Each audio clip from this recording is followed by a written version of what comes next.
안녕하세요. 서울 창업허브와 함께하는 디자인 싱킹 고객 중심의 창업교육 8회차입니다. 오늘은 문제 정의하기 시간입니다. 약 3회차 동안 저와 문제 정의하기를 할 텐데요. 문제 정의하기에 앞서 오늘 예전 영화인데 올드보이에 나왔던 대사를 한번 시작해 보도록 하겠습니다. 이런 대사가 나왔었죠. 당신의 실수는 답을 못 찾은 게 아니야. 자꾸 틀린 질문만 하니까 맞는 답을 나올 리가 없잖아. 오늘은 질문에 대한 얘기를 하도록 하겠습니다. 디자인 싱킹 프로세스가 이와 같이 된다고 말씀을 드렸죠. 공감하기를 통해 우리는 고객이 갖고 있는 문제에 대해서 알아봤습니다. 이제 우리는 문제 정의의 단계에 와 있는데요. 한번 생각해 보세요. 우리가 문제를 발견하면 바로 아이디어, 솔루션 이런 것들을 주고 싶어 하죠. 그런데 그 전에 중요한 한 단계를 더 거치셔야 됩니다. 문제 정의 단계인데요. 문제 정의 단계에서는 올바른 질문을 찾아내는데 그 목적이 있습니다. 제대로 된 질문을 찾아야지만 제대로 된 답을 할 수가 있습니다. 그래서 우리는 이 문제 정의 단계를 거치는데요. 이것도 한번 보여드렸던 장표예요. 다시 한번 상기를 하자 그러면 첫 번째, 진짜 문제인지 확인하셔라. 두 번째, 그 문제를 풀면 정말로 가치가 있을 것인지를 확인하셔라. 세 번째, 내가 열정을 갖고 해결하고 싶은 문제인지를 확인하셔라. 요것들을 말씀을 드렸었죠. 이 과정의 첫 번째 단계로서는 데이터를 찾는 게 도움이 됩니다.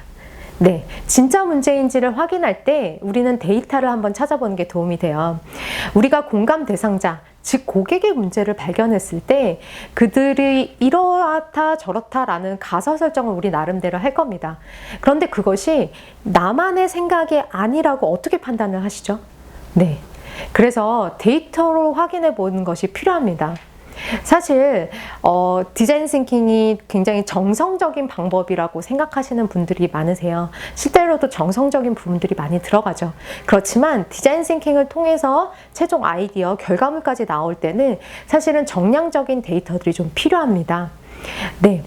그리고 우리는 창업자이잖아요. 데이터로 명확하게 확인하지 않으면 그것이 정말로 가치가 있는지, 그 다음에 기업적으로 그것들을 운영을 했을 때, 그 문제를 해결하고 내가 기업을 운영해 나갔을 때 그것들이 정말로 수익을 발생할 것인지에 대한 것도 확인을 해보셔야 된다라는 얘기시죠. 시장 규모 같은 걸로 추정을 통해서요. 그래서 우리는 이제 이번 회차는요, 데이터를 통해서 실제하는 문제인지를 확인할 것이고요. 그리고 그것이 나만의 생각이나 판단이 아니라 진짜로 실제하고 있는 문제인지, 그리고 그것들을 확인할 거죠. 그리고 공감을 통해 나온 가설들을 최종적으로 검증하게 됩니다. 이거를 해결하면 몇 명 정도의 사람이 얼마만큼의 혜택을 얻게 될 것인지 그런 것들을 확인을 하겠죠. 영국의 응급실 서비스 디자인 사례를 먼저 말씀드리도록 하겠습니다. 영국에서는 1946년부터 세금으로 운영하는 공공의료 체계인 국가의료 서비스를 시행하고 있습니다. 개인 비용 부담이 없는 만큼 의료 공급보다 환자 수요가 많고, 그 때문에 환자가 실제로 진료를 받기까지 오랜 시간이 걸리게 되겠죠. 복합질환 환자의 경우 진단에만 최소한 한 달에서 두 달이 걸린다고 합니다. 그러다 보니까 아무래도 곧바로 치료받을 수 있는 응급센터 이용 비율이 높은 편이라고 하죠. 그래서 진료 대기 시간은 응급실에서도 굉장히 길어지게 됩니다. 그런데 이런 영국의 응급실에서 폭력 사태가 많이 발생하는 것들을 발견했어요. 여러 가지 가설들을 세웠겠죠. 도대체 무엇이 잘못일까? 근데 그 가설을 검증하기 위해서 400시간이 넘는 조사를 통한 데이터를 확보했고요. 왜 환자들이 공격적이 되는지, 그리고 어떤 타입의 환자가 더 공격적으로 반응하기 쉬운지에 대한 분석이 이루어졌습니다. 자, 저희도 가설을 한번 세워볼까요? 폭력을 유발하는 환자군을 술에 취한 사람처럼 겉보기에도 폭력적인 성향이 강하게 드러나는 사람들과 그 외에 평범한 사람들로 나눠서 분석을 한번 해봤습니다. 자, 여러분들은 어떤 사람들한테서 더 많은 폭력 현상이 일어난다고 생각을 하시나요? 답은 평범한 사람이었습니다. 여러분들의 가설이 맞으셨나요? 폭력 발생의 수순이 다음과 같은 같은 단계를 거친다고 합니다. 명확하고 효율적인 정보와 안내가 부족한 상황에서 응급실에서 보내는 대기 시간에 대해 불만이 생기고, 이런 불만이 환자의 불안과 고통과 합쳐지면 인내심을 잃고 또 쉽게 의료진에게 공격적으로 행동하는 경향을 보이게 된다고 합니다. 네, 위와 같은 조사 결과를 바탕으로 디자인 카운슬에서는 안전한 응급실 진료 환경을 만들기 위한 디자인 해법을 공모했습니다. 그리고 최종적으로 선택한 것이 지금 보고 계시는 디자인 사무소인 피어스 로이드에서 더 나은 응급실이라고 나왔던 프로젝트입니다. 네, 이렇게 관련 데이터를 찾는 것이 진짜 문제인지를 확인하는 것, 그리고 내가 세웠던 가설들에 대해서 정말로 그 가설들이 맞는지를 검증하는 데 도움이 된다는 예시를 한번 보여드렸습니다. 네, 그러면 이제 관련 데이터를 직접적으로 실제적으로 찾아보기 위해서 어떻게 해야 되는지 말씀을 좀 드릴게요. 데이터는 크게 수집하시고 분류하신 후 정리하시면 됩니다. 네.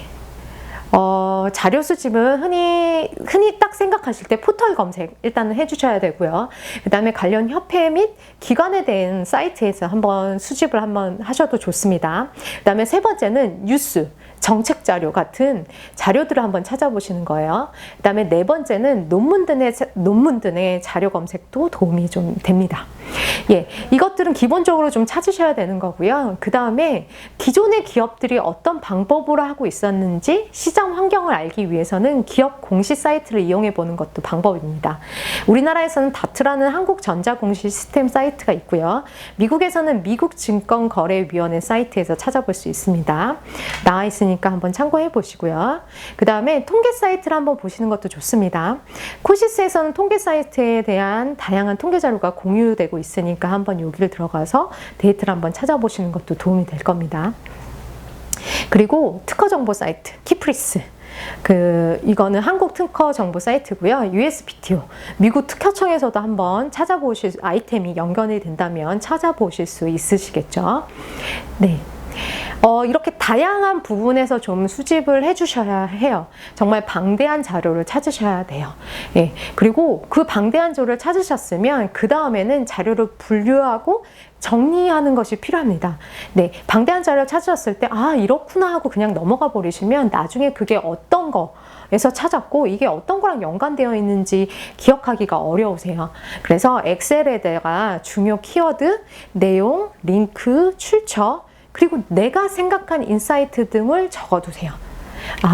인구수가 이 정도인데 아이들이 죽어가는 아이들의 수가 많아. 그러면 내가 생각한 인사이트가 뭘까?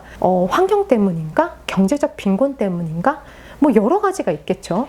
그러니까 내가 가설을 검증하기 위한 나만의 인사이트를 확인을 한번 해주셔야 됩니다. 그리고 나중에 이용하시면 그게 편리하실 거예요. 네. 이번 회차는 제대로 된 질문을 던져야 올바른 답이 나온다.